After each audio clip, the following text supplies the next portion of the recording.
Welcome to the Peace Corner podcast. This series is brought together by GPAC, UNOY and CSPPS. Each episode will bring to you a different peace builder and their personal story. This season, we dive into the topic of inclusivity. How do we meaningfully bring this concept beyond tokenism? How can we truly involve women and youth in peace building? Young women and men still suffer from stereotypes, myths, and policy panics that harm their agency and affect realizing their full potential for peace. The evidence is clear. Development is not sustainable if it is not fair and inclusive. Our efforts to build and sustain peace need to be democratized to include the communities most affected. Young people are our best chance in succeeding that. In order to break the status quo and make the world a better place, we need gender equality. The fantastic phrase, women's rights are human rights, must become the spine of all our political work.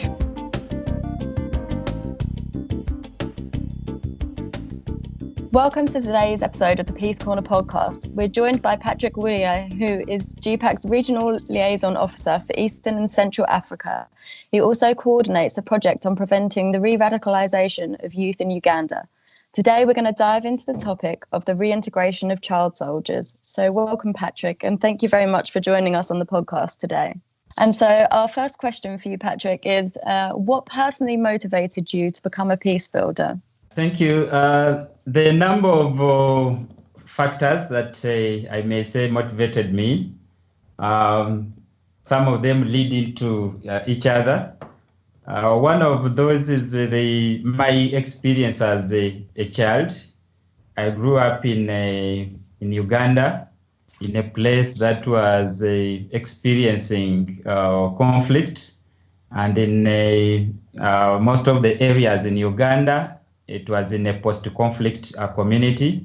So at this time, everything had broken down. The social services were not there. There's a lot of fear. There's still a lot of gun violence. We could not access, schools daily because of the fear of bullets. There's a lot of hatred because of the divisions that had been caused in the country. So there's a lot of chaos. Uganda is trying just to rebuild itself. And as I grew up, I felt, what is it that I can do to be part of the change makers that can contribute to rebuilding our country? And this motivated me to increase my passion towards peace, to be able to change and at least transform what I was seeing.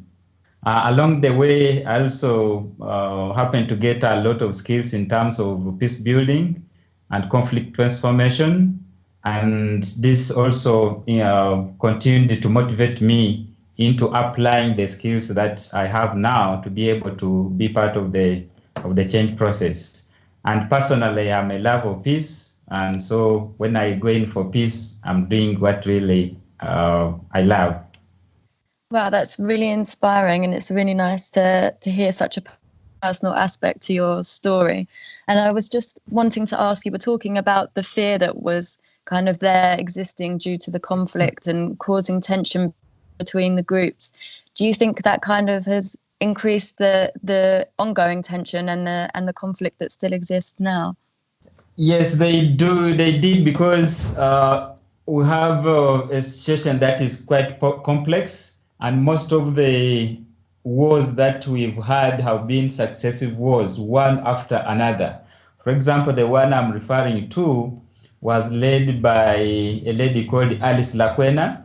This was in eastern Uganda. And then after the defeat of Alice Lakwena, one of the cousins now took over to continue with the struggle, with the rebel movement, and changed its name into what has been popularly known as the Lord's Resistance Army, led by Joseph Kony. So it links, most of these wars have linked into each other until what we have today. And of course, the root causes are still there. Things like feeling of marginalization, the divisions that were there then have continued to be winded in some areas, and the fear continues because as the divisions increase, it increases along, say, ethnic lines. And if, say, a rebel group is dominated by one ethnic group, then the other feels not safe. And then it kind of perpetuates the process and increases the fear in people. Thank you for that, Patrick. And can you give us a little bit more of a background to that conflict and the violence, and specifically talk a little bit about how the youth were involved in this conflict? Yeah, talking of the war between the government of Uganda and the Lord's Resistance Army, which is in short referred to as LRA. This was a long war of over 20 years, since 1986. Led by Joseph Kony, who was the rebel leader. These rebel groups based in Sudan, and they would leave Sudan, cross to Uganda, and make attacks, and then run back. So this happened for a period of over 20 years. And the region that was most affected because of the proximity was northern Uganda. It includes a number of sub-regions like Acholi and Lango. So at the moment, you may say the violence is silent, but the effects are so evident at even now. If you went to any part of northern Uganda, you'd feel the effect of the war. And how youth were involved is that most of the rebels during the violence was comprised of child soldiers. These are children who were forcefully abducted, either from their homes or while going to school, or wherever they would make an attack and they find them. So at one time, 90% of all recruits were children. And then the rebel group, based on this as its main resource to abduct and enlarge itself. It is estimated that around 30,000 children were abducted. At one time, we had an abduction of more than 200 children from one of the schools called the Aboke Girls in a district called the Rira. So what would happen is that these children would be abducted, then they would be forced to kill their parents and forced to kill their relatives who are around. Of course, this was a strategy by the rebels to decrease their interest and incentive of coming back. And then they would walk hundreds of miles to South Sudan. Those who would fail to walk would be killed because they would ask other abductees to kill them. But this was just to instill fear in them. While in captivity, most of the boys were taught how to kill and become rebels. And those who would try to escape would be severely punished. It was also a way of instilling fear for these children not to escape. And most of the girls were forced to be sex slaves of the rebels. And they would also do work like cooking for the rebels. So a few of them managed to escape back into northern Uganda because that is where most of them had come from. And some of them were rescued by the government forces when they were during the fights. After the peace talks in 2006-2007, many of them were also brought back to northern Uganda. But then they would always come with a number of challenges, because it's like this is a group of youth who had missed out. These are generations that had missed out on the basics of life, who had missed out on education, and the number of needs, and they were in bad shape whenever they would come back. We will see someone with so many multiple needs, and even as a peace builder, you would wonder where to start from. Thank you for sharing that, Patrick. It's really eye-opening to hear all the problems that have been faced by the youth in Uganda, and especially the use of children as a resource and things like that. And that kind of leads me on to the next question that I wanted to ask about child soldiers, and that's that there's a lot of stigma surrounding returning child soldiers, especially around their mental well-being. In your experience, what barriers do the children who've been abducted by the LRA face when they are returning to their communities? And what do you think can be done to overcome these barriers? Well, yes, as you said, there's a lot of challenges in a bid to return to their communities. One of them is just the fear to escape, because they had been made to fear, because of if someone would fear, they would. If someone would try to escape, they would try to kill that person to death. They had to beat him to death, to cause to instill fear in other children. So there's that fear to escape, that someone would not dare to escape from captivity. But those who were rescued, or those who were able to escape, still had a number of challenges. One is the lack of proper reintegration in communities. At that moment, there were a few organizations that were trying to support these returnees. We used to call them returnees, but then they would not get enough reintegration before being taken back into their communities. Because what a few organizations did was what we call reception centers. They put up reception centers, and they would receive these children, record them, be with them for about 2 weeks, and then they would be sent to their communities. Of course, 2 weeks is not enough to rehabilitate a person who has been indoctrinated for more than, say, 20 years or so. Then, while in community, there were still a number of challenges as they try to go back in their communities. One of that is the stigma, and stigma came with a number of issues they faced from the communities.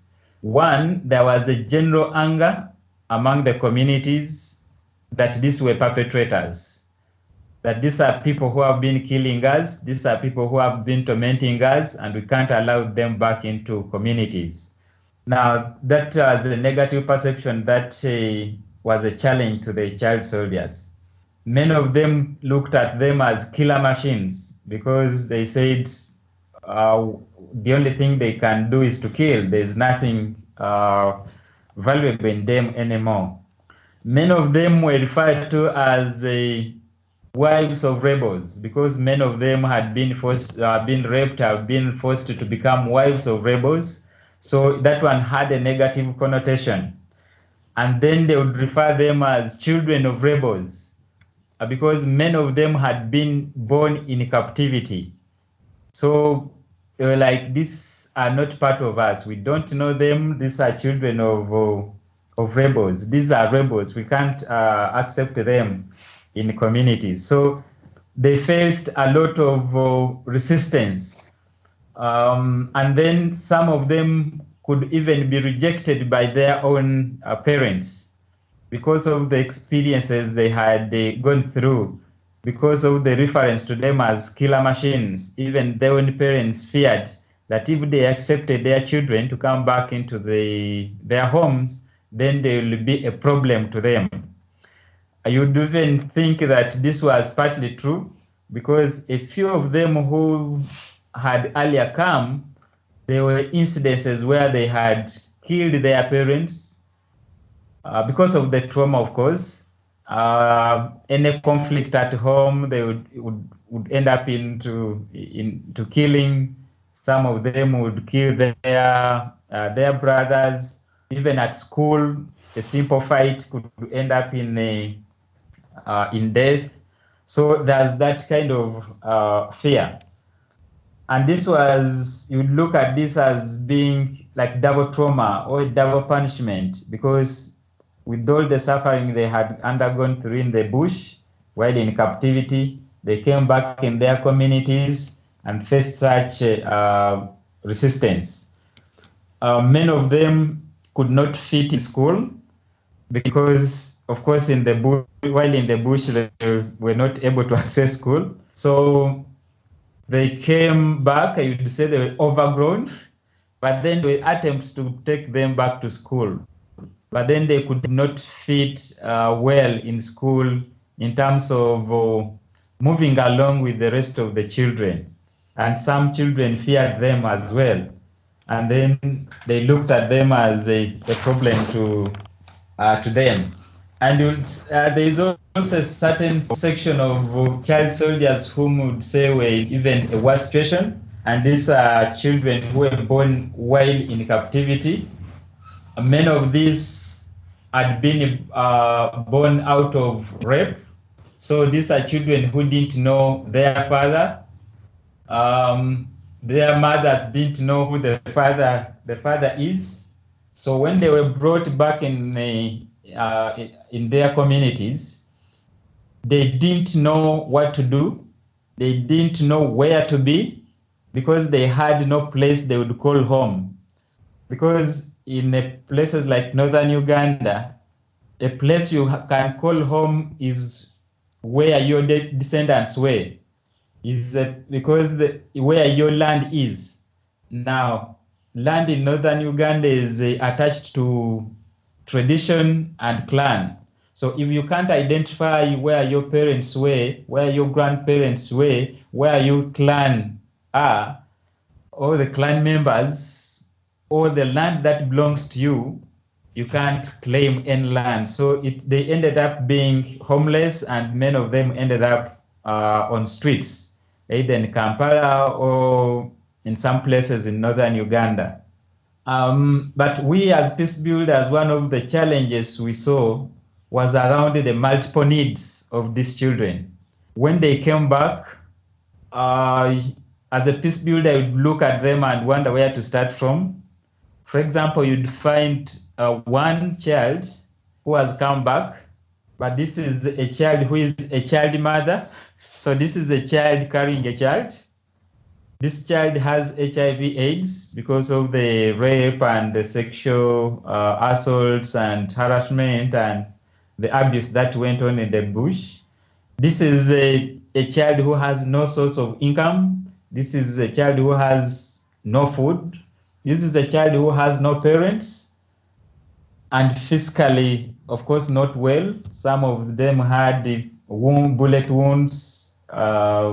Even some still had bullets in their bodies. And then, above all, they were mentally not well. They were traumatized because of the experiences they had gone through. So it was a complex and kind of difficult situation to deal with, even from the children perspective of the children themselves, and even on the side of peace builders. That sounds really, really challenging to overcome, and it sounds like there's issues for the child soldiers themselves, but also the communities that they find themselves trying to integrate back into. And so that kind of brings me on to my next question, which is what issues did the communities face that they were receiving these returning child soldiers? Can you tell us a little bit about that, please? Yes, there were a number of issues. One of them is the fear, because you'd say they were between a rock and a hard place. Should we receive them? Should we not? And each option had its kind of negative implications. So there was that fear to receive the children because of the experiences they had, the incidences of they had heard about those who had earlier come, and the kind of violence they had continued to inflict on communities. And there's also the issue of what to do with them in terms of justice, because most of the community members were saying we need justice as victims, and it's like how do we get justice from these children? Of course, it was very difficult to get a formal kind of justice from them. The fact that these were mere children, so a number of them tried to go through the traditional mechanisms of cleansing to ensure that these children are able to reintegrate in the communities and be able to forget the past and be able to reconcile with the communities. In terms of justice as well, it was one of the reference points for child soldiers is one called the Dominic Ongwen, who is currently under the ICC in The Hague. Now, this one, of course, he claims he was abducted by the rebels when he was 10 years while going to school. So much as he's undergoing the ICC process of trial, you also feel for such a person, and you fail to decide, should we put him on the side of perpetrator or should we put him on the side of victim? So I'm just bringing this as a reference that there are so many people, so many children who are now like whom people, the community look at as this Dominic Ongwen, whom they are not sure what to do with them, whether they should treat them as perpetrators or victims. So yes, what is the communities tried to do was to come up with some associations, especially using those who had been abducted, to be able to sensitize and talk to the children. But another challenge that the community faced was the issue of street children, because while on the street you'd think they became more rough and the violence continued. You know, the traumatized child soldier on the street can also be very dangerous. It's really interesting to hear about both sides of the story. And then I wanted to ask you a bit about a successful story of reintegration, if you had one, of returning child soldiers who were originally marginalised but have managed to be transformed and from using violence to positively engaging with peace. Do you have an example that you can share with us? Yeah, there are a number of isolated cases which you can look at as successful. At one time, we had some of the children who had been abducted from Aboke girls, some part of the 139 children that were abducted from Aboke Girls' School. So we worked with some of these children in a district called Lira District. These are children who had very horrific stories, very bad experiences, and when they came back, many still continued to cause violence because they will tell us testimonies of what they underwent, the experience they went through in the bush, how they had been trained to kill, and even when they came back, they were saying, no, killing is okay. Some of them would just kill for fun. some of the child soldiers, because you would get like pride by just seeing someone die and feeling that, oh, I've killed, and someone would laugh at it and say, well, this is good, you know. So, but we're able to work with them. We trained them in peace building, gave them some peace building skills. We're able to take them through some trauma healing sessions, talk with them. We created platforms for just storytelling, because storytelling to them was like the beginning of healing. Just by telling their stories, it would heal them partly. So we engaged them in peace building efforts, and then they were able to, at the end of the day, most of them transformed into peace builders now. They tried to reach out to those who had been abducted but didn't have such skills, engaged them. Those whom they engaged also felt at home. They felt there is somebody who simply care, who thinks about them, who care about them, because many of them will say, by just having you around, by just having people reach out to us is healing in itself. We also think we are now human beings. It gives us a sense of love, and that we can also be loved. I mean, all the stigma that was going on. So this group was so successful in reaching out to so many other child soldiers who had similar experiences, transformed them, brought them into group work, tried to come up with what we called connectors for peace, things that could bring communities and these child soldiers together for the objective of enhancing peace and coexistence. For example, they would have football matches, sometimes between, say, the child soldiers and the rest of the community, just to feel that kind of coexistence.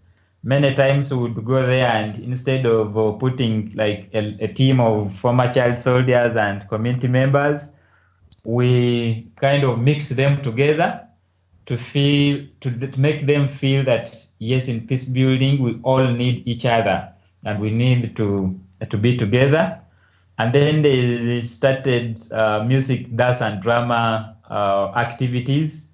So as they made these sensitizations through music, dance, and drama, for them, in their heart, they felt good, they felt healed, but it was also a way of sensitizing other community members that, yes, these are still human beings, these are still our sons, we need them, they need our protection, they need our love, they need our care. So in a way, it also tried to preach the gospel of love to the communities that had earlier rejected these former child soldiers. And then, in a way, it tried to enhance the reintegration. Of course, it's a process, but along the way, the negative perception kept on reducing.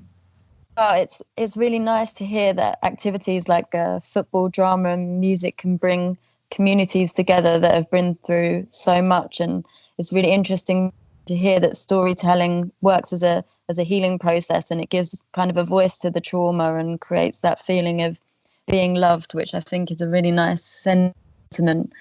And I want to finish off the interview by asking just one more question. And what does inclusion mean to you? How do you think we can go beyond tokenism, and how can we make peace building meaningfully inclusive? Well, to me, inclusion means so many things. It means active participation. And when we talk of active participation, it goes beyond just participation, where we see, for example, these days, youth, women, marginalized persons being included to fill statistics. So the participation has to be active. It has to be meaningful.